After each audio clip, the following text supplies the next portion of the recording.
Welcome to Firearms of America. Today, as you guys can see, I'm back here at Shooters in Fort Myers, Florida, about to do another comparison. The CCC comparison. Yes. Wait, no, actually the CCC is already includes the comparison because it's concealed carry comparison. Yes. And the comparison of very two options for a concealed carry. We have Springfield Hellcat. Wait a second. Yes, this is Hellcat Springfield. And we have Ruger Max 9. And I mean, these guns, I talk about like identical guns. Check this out. This is like pretty much the same thing, almost the same size. You can see a little bit of a difference kind of in the grip, but it's just because the magazines are a little bit different. But once you, actually, let me remove the magazines. Check this out. There you go.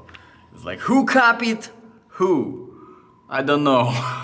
Good question. So, very similar guns. So which one should you get? Which one of these is better? Well, let me give you a little bit of specifications. They're both 9mm. The Hellcat is a little bit of a shorter barrel. It's a 3-inch barrel, 3.2-inch barrel in Ruger Max 9. Now, in this particular setup that I have over here, I have a 12 capacity magazine for the Ruger and 11 capacity for a Hellcat, but Hellcat does have 13 capacity magazines and 15 capacity magazines, so we're not even gonna talk about the capacity whenever it comes to, it's just because both of them, they can match each other and outnumber each other. All right, so overall we will talk about the features, we will talk about the recoil, we'll talk about the grip, and of course the sights, the trigger, all of that sort of stuff. So let's put some 5 rounds into both of these magazines and let's do some shooting. Actually, you know what? Let's start with 3 rounds in both so that we can go through the first firing session faster. Now, first one, we have the Springfield magazine, very easy to load, very nicely numbered on the back all the way to 11, very good, and nicely tapered at the top. So for easier, faster mag replacement, pretty good. Now we have very nice, even more so, taper. Let me actually take out both for Ruger. Yes, check this out. I mean, this is really stand out at the very top. Okay, only numbered to 5 and 10, and only on one side. So whenever it comes to the numbering and telling you how many rounds you have in the magazine, Springfield does a better job. Although Ruger is still very easy to load, and because it's even more tapered at the top, you have very easy insertion. So both of the guns are ready. What we're gonna do is, as you can see, the white on the bottom and orange on the top. So let's do Springfield for the white on the bottom, and then the Ruger is for the orange on the top. See which one I can do a better job with. I'll start with Springfield. Fairly easy to load. Let's see how the trigger. Where did I hit the target? There it is. Okay, so could have done a better job, I feel like. Much easier to load, to rack the slide on the Ruger.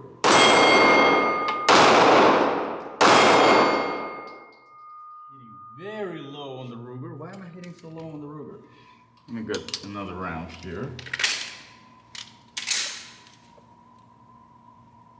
And bullseye. This is how we do it. Okay, so I had to redeem myself. A little bit of a strange operation on the Ruger, but we'll talk all about in a moment. So let's start from the very beginning. Let's start with the grip. Overall, I have to say I do like the grip more on the Hellcat. It's a little bit more aggressive.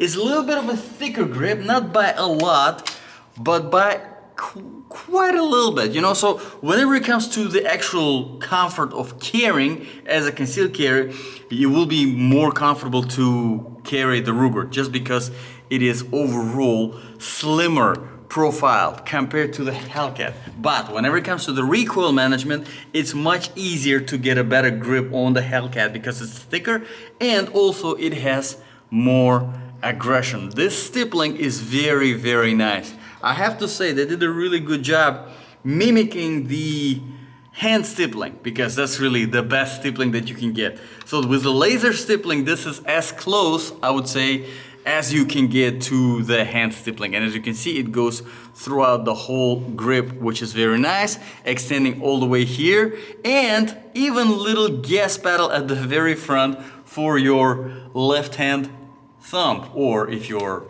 left-handed, whatever, for your right hand thumb. So pretty good. Now on the Ruger, a little bit of a lighter stippling, kind of very similar but just a little bit smoother, so not as much aggression.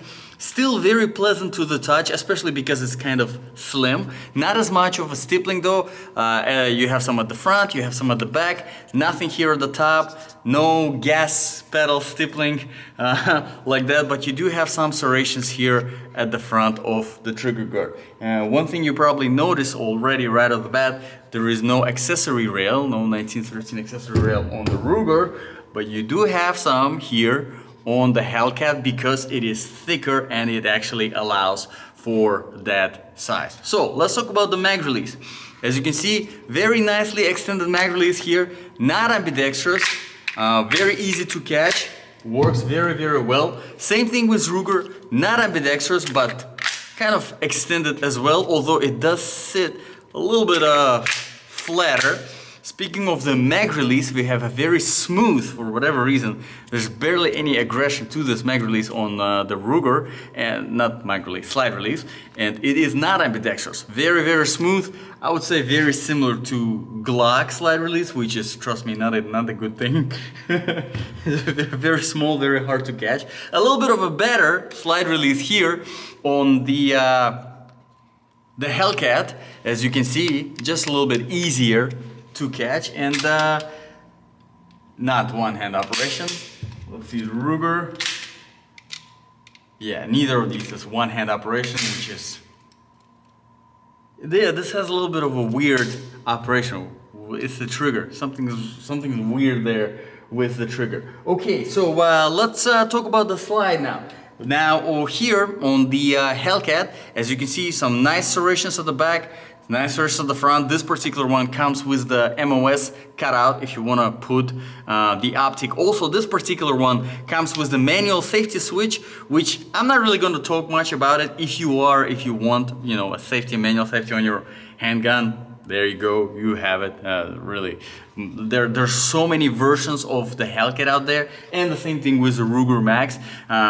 You can, with different magazine capacity, different, you know, with the optic cutout, without the optic cutout, with the manual safety, without the manual safety, so you can find pretty personalized, okay, for yourself. Now, moving on to the Ruger, we have a little bit more aggressive slide serrations at the front and on the back, which honestly I do like quite more. It's good because it makes it easier to catch. Overall, both of these guns, they're not the easiest to rack, all right? They're not the smoothest to rack, but you have to keep in mind that most of the times with, you know, micro compact handguns, this is going to be the case because you have such a short barrel. Obviously, you need a heavier spring in the guide rod to be able to absorb all that energy from the recoil. So you're going to be heavier. You're going to have a heavier slide to rack. So let's put some 3 and 3 from both, and then we will talk about the trigger and the sights on both. I have to say I do have already a preference for the trigger. Well, I thought I had the preference for the trigger, but then the better trigger is still kind of a weird trigger, so I'll try to concentrate more this time on the trigger, and let's see if I can hit the flippy pedals with these. Probably not at all, but I'll try. Why not? Let's see if I'm able to hit a flippy pedal with one of these guns. That's a huge success. Okay, one-hand operation whenever there is around in the magazine, great with the Ruger, which is a huge plus. Let's see if I can hit any of the flippy pedals. Yes! Alright, 1 out of 3. Not too shabby. Let's see if it's a one-hand operation with this one. Same thing, one hand operation with the round. That's good.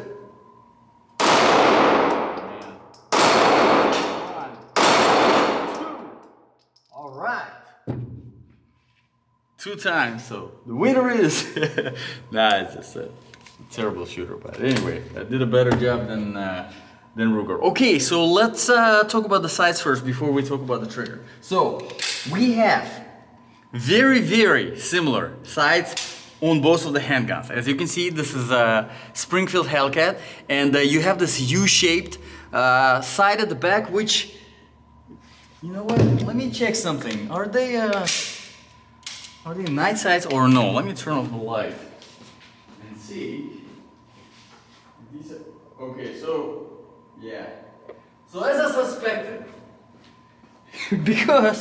because one of these guys copied the other guy, they made the same. I don't know, weird. To me, this is weird, and some of you might disagree and say, "Hey, you know what? That's not a problem." But to me, that is weird, and that's a nice word that I'm using. So, on both of these handguns, the front sights are night sights, and the rear sights are not.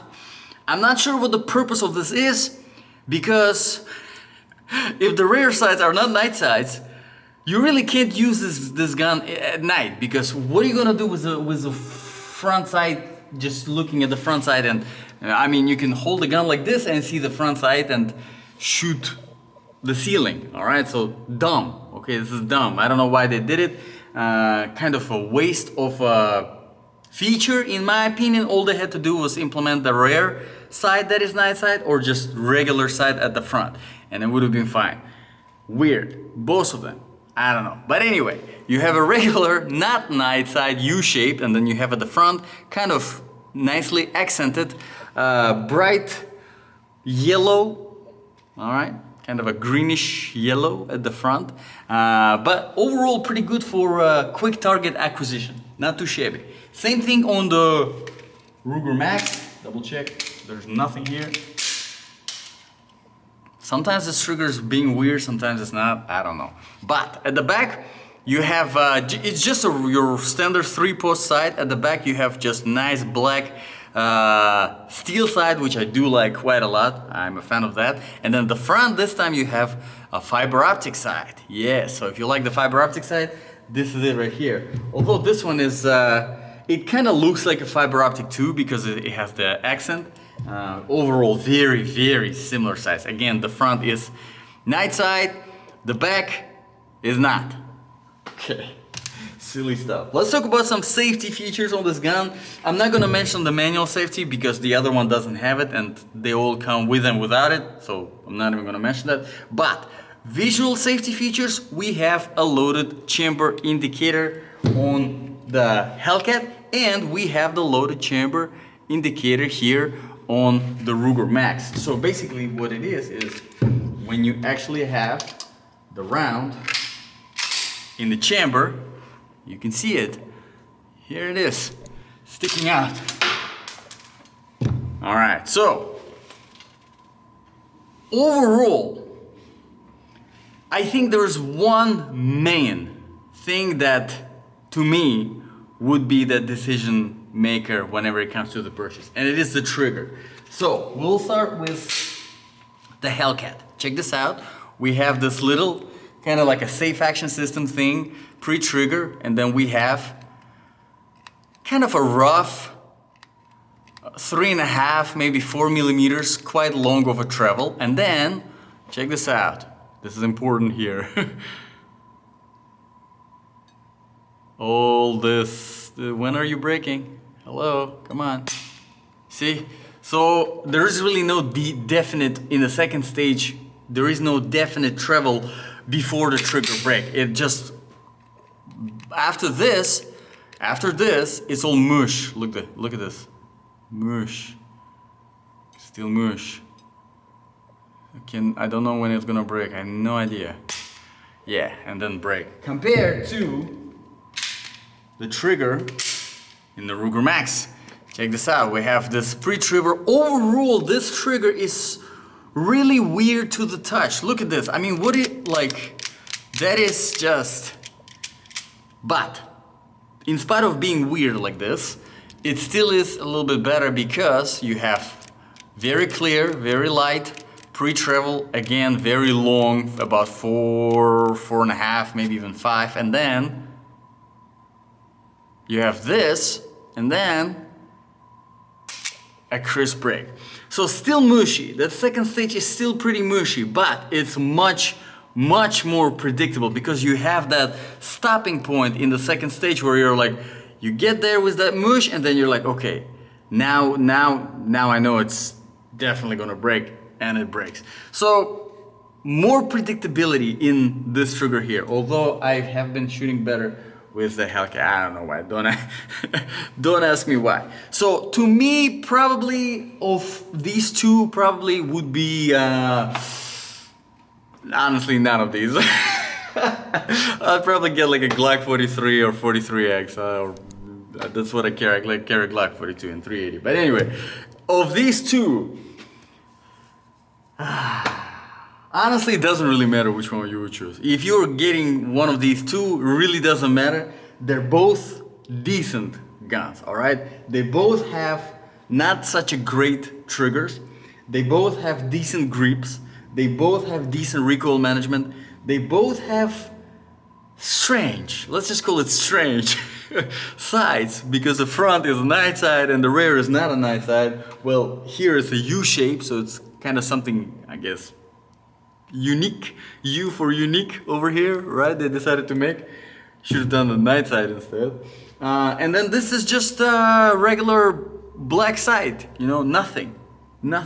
Although the front one is a night side, because it makes sense. That's why. So at the end of the day, whichever one you're gonna buy, you can't really go wrong. The Ruger Max 9 overall is a pretty decent gun. I've done a separate review on that. I've done a separate review on Hellcat. Now, in this particular category, there are quite a few good options out there. The top leading ones being also the Smith & Wesson, being the obviously Glock. So there are quite a few options out there. So if you're shopping around, keep shopping around, maybe you'll find something better. So let me know in the comments below, guys. What do you think about these guns? What do you think about this review? If you have any requests for reviews or comparisons, drop them in the comments below and I'll be happy to address them. Thank you very much, guys, for watching. This was Firearms of America, and I'll see you guys in the next video.